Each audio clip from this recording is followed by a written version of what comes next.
कर्मों से उसका फल तो मिलेगा ही मिलेगा। ये मुझ में गुण है महाराज। परीक्षित ने कहा बात तो ठीक है, पर इसको रख लेंगे तो ऐसा नहीं कि रखने का उल्टा हमको नुकसान भोगना पड़े। तो क्या करें? परीक्षित जी ने भी विचार किया कि कोई ना कोई रास्ता तो होगा। कलयुग ने कहा ठीक है। कलयुग से कहते हैं महाराज हमने तुमको स्थान दे दिए। बोले कौन से स्थान? बोले हमने तुमको 3-4 स्थान दिए। द्यूतम पानम स्त्रियः सूयम। बोले 4 स्थानों पर तुम रहो। बोले एक तो वो स्थान जहां मदिरा का पान किया जाता है। बोले जाओ जाकर वहां तुम वास कर लो। जो व्यक्ति मदिरा का पान करे उसके शरीर पर तुम्हारा वास हो जाए, और जिस व्यक्ति के घर में मदिरा का पान हो उसके घर में तुम्हारा वास हो जाए। जहां भी मदिरा हो वहां तुम पहुंच जाओगे, वो स्थान तुम्हारे लिए। और एक वो स्थान जहां पर जुआ खेला जाता हो, बोले उधर जाओ जाकर के आसन जमा लो। तीसरा दे दिया, जहां अपनी स्त्री को छोड़कर दूसरी स्त्रियों पर नजर डाली जाए वहां जाकर के तुम विराजमान हो जाओ। बोले जो व्यक्ति ऐसा है उसका घर ज्यादा दिन तक सुरक्षित नहीं रह सकता, ज्यादा दिन तक उसमें लक्ष्मी का वास नहीं हो सकता, वहां कलयुग बैठ जाएगा। चौथा स्थान बोले जहां हिंसा होती हो, बेजुबानों की हत्या होती हो, उधर जाकर के तुम वास कर लो। तो वहां भी कलयुग का वास। कलयुग ने कहा महाराज 4 स्थान ऐसे दे दिए, कोई तो एक अच्छा स्थान दे देते जिससे हमारा गुजारा हो जाए। सारे स्थान ऐसे दिए, मान लो कोई मदिरा पान करना और जुआ खेलना ये संसार में सब थोड़ी करते हैं, तो जगह हमारे लिए कम पड़ जाएगी। तो भगवान ने कहा बात तो ठीक कह रहा है, तू ही मांग ले क्या चाहिए। बोले महाराज मांग ले, दोगे क्या? बोले हाँ जो मांगोगे हम देंगे। तो अब कलयुग भी चतुर। कलयुग ने सोचा आने वाले समय में जैसे जैसे लोग मदिरा पान करने वालों की संख्या बढ़ती जाएगी, जुआ खेलने वालों की संख्या बढ़ती जाएगी, ऐसे ऐसे आने वाले समय में माया का झगड़ा भी बढ़ेगा। तो महाराज एक काम करो, हमको सोना दे दो। अब महाराज ने विचार किया अगर इसको सोना दे दिया तो सबसे पहले तो हमारे महल में बैठेगा जाके, क्योंकि महल में सबसे ज्यादा सोना, ये बड़ा चतुर है। तो महाराज ने कह दिया ठीक है सोना तो दिया, पर एक बात पर, तुम्हारा वास उस सोने में होगा जो बेईमानी और पाप से कमाया गया हो। ईमानदारी के सोने में तुम नहीं बैठ सकते। कलयुग ने कहा ठीक है महाराज जो आज्ञा। इसलिए हमारे पुराने लोग जो हुआ करते थे पहले के समय में, हमने भी सुनी अपने दादाजी के मुंह से, वो कहते थे कि सोना किसी का मिल जाए तो भी अच्छा नहीं, और किसी का खो जाए तो भी अच्छा नहीं। अगर खो गया तो वो किसी ना किसी को तो मिलेगा। तुम्हारा खोया है और जिसको मिला है उसके लिए वो फलने वाला नहीं है। तो मिल जाए वो भी अच्छा नहीं और खो जाए वो भी अच्छा नहीं, क्योंकि मुफ्त में प्राप्त हुए सोने में कलयुग का वास। तो कलयुग चतुर था, मांग लिया, क्योंकि उसको पता था आने वाले समय में हर घर में सोने चांदी माया का ही झगड़ा है। अब देखो जिस घर में भी जाओ, भाई भाई में भी अगर झगड़ा है तो सोने चांदी का, प्रॉपर्टी का, संपत्ति का, और कोई झगड़ा नहीं। इसी माया के झगड़े में पड़े,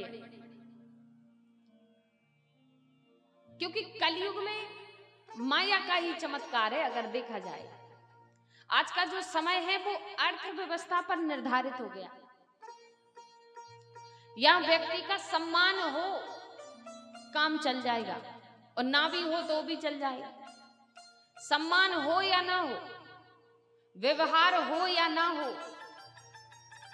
इंसानियत हो या ना हो, पर अगर आपके पास धन है, अर्थव्यवस्था है, तो बढ़िया से जीवन का गुजारा हो जाएगा। ये कलयुग का प्रभाव है, अर्थव्यवस्था पर टिका है। यहां लोगों को संबंधों की आवश्यकता नहीं, सम्मान की आवश्यकता नहीं, उनको जीवन में कुछ नहीं चाहिए धन के सिवा।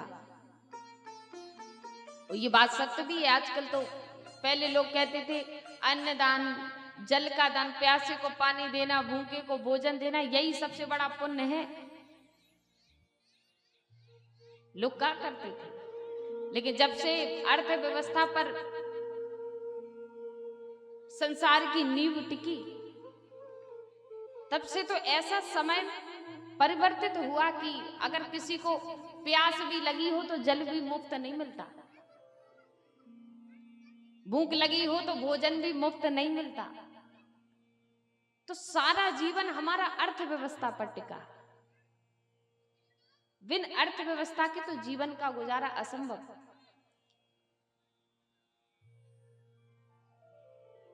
और ये बात बिल्कुल सत्य है। एक घटना याद आई, हमको बड़ी पसंद है, हम सुनाते हैं कथा में, आपको सुनाएंगे। दो मिनट से ज्यादा की नहीं। एक कहानी, एक सेठ जी थे।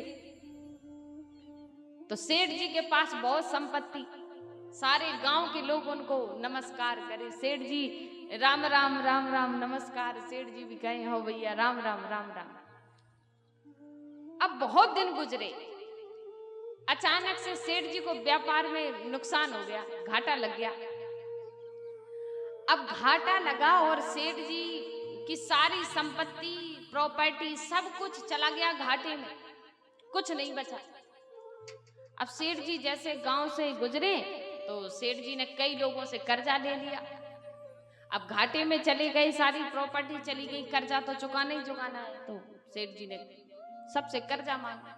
अब मोहल्ले वालों ने विचार किया कि ऐसा ना हो कि हमसे भी पैसा मांगने लगे, और इनको तो घाटा हो गया, ये कोई जरूरी थोड़ी है कि हमारा कर्जा वापस कर दे। तो जो रोज लोग उनसे राम राम किया करते थे, अब उनमें ऐसा परिवर्तन आया कि जैसे सेठ जी गांव से गुजरे, और गांव से गुजरते ही सारे लोग जो उनको देखे, गांव वाले अपने अपने दरवाजे बंद कर ले सेठ जी को देखकर।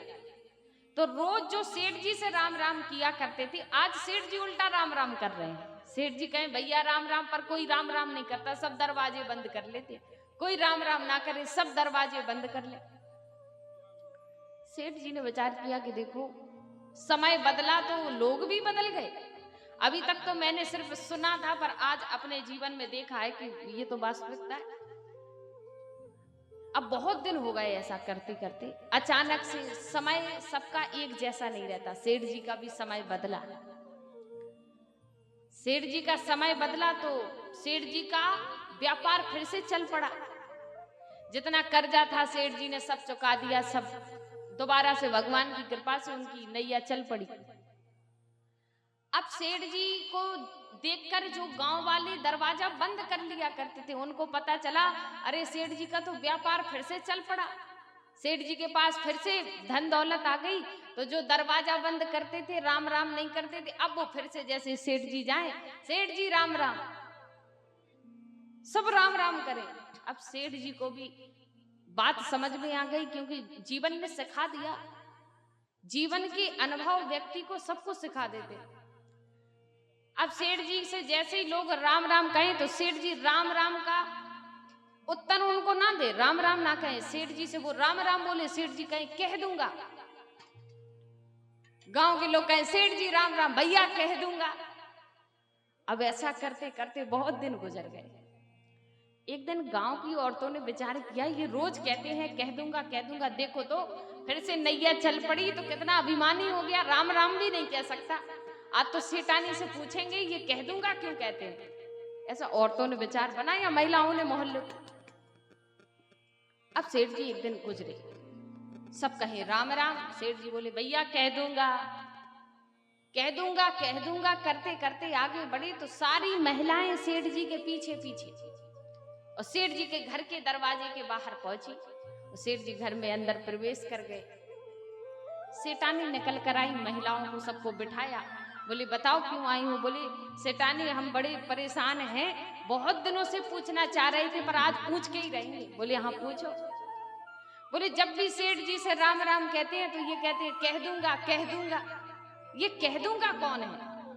सेठानी बोली बात नहीं समझी। बोले नहीं। बोले आओ हम दिखाते हैं। सेठानी के साथ सारी मोहल्ले की महिलाएं अंदर प्रवेश कर गई। अब सेठ जी गए तो अपने तिजोरी की आरती उतार रहे थे। तिजोरी की आरती उतारे तो सारी महिलाएं देख रही। आरती उतारने के बाद सेठ जी ने तिजोरी खोली और बोले, तिजोरी सारी गांव का तुमको राम राम। सेठानी से पूछती है, ये तिजोरी को क्यों राम राम कर रहे हैं? बोले, यही तो वो कहते हैं कि घर जाकर कह दूंगा। तुम समझे नहीं बात को, ये तिजोरी को कह दूंगा कहते हैं। बोले, तिजोरी की क्यों? बोले, सेठ जी को जब घाटा हो गया था तो तुम सब दरवाजा बंद कर लेते थे कि कहीं सेठ जी हमसे पैसा ना मांगने लगे, कर्जा ना मांगने लगे। बोले, तुम सेठ जी से राम राम नहीं करते, तुम सेठ जी की तिजोरी को राम राम करते। इसलिए सेठ जी कहते हैं घर जाकर कह दूंगा। अब बात समझ में आई? तो ये जो कलयुग है वो अर्थव्यवस्था पर टिका है। अगर इस कलयुग में हमारे पास अर्थव्यवस्था नहीं है तो आप ये समझ लेना, जब विपत्ति का समय आएगा तो कोई नहीं होगा। सबके पास पहले से ही सारी योजनाएं बनी रखी होंगी कि भैया हम पहले से ही परेशान हैं, भैया हमारे पास व्यवस्था ही नहीं है। विपत्ति के समय कोई साथ देने वाला नहीं। तो राजा परीक्षित ने कहा, ठीक है, बास तो दे रहे हैं, निवास तो करा रहे हैं, लेकिन उस सोने पर जो बेईमानी से कमाया होगा उस पर बैठे। जैसे ये बोला और राजा परीक्षित रथ पर सवार होकर के महल की ओर चले। यहां राजा परीक्षित की उन जीवों से वार्तालाप हुई जिनको वो काला व्यक्ति मार रहा था, पीट रहा था। वो कौन थे? गाय माता और बैल देवता। यहां उनकी बहुत चर्चा हुई। बैल देवता धर्म के प्रतीक, पर कथा आज बहुत लंबी है तो ज्यादा विस्तार कर नहीं सकते। तो कलयुग को वास देकर के परीक्षित जी महल की ओर चले। अगले दिन कुछ दिन बीते। कुछ दिन बीतने के बाद उनका मन हुआ कि क्यों ना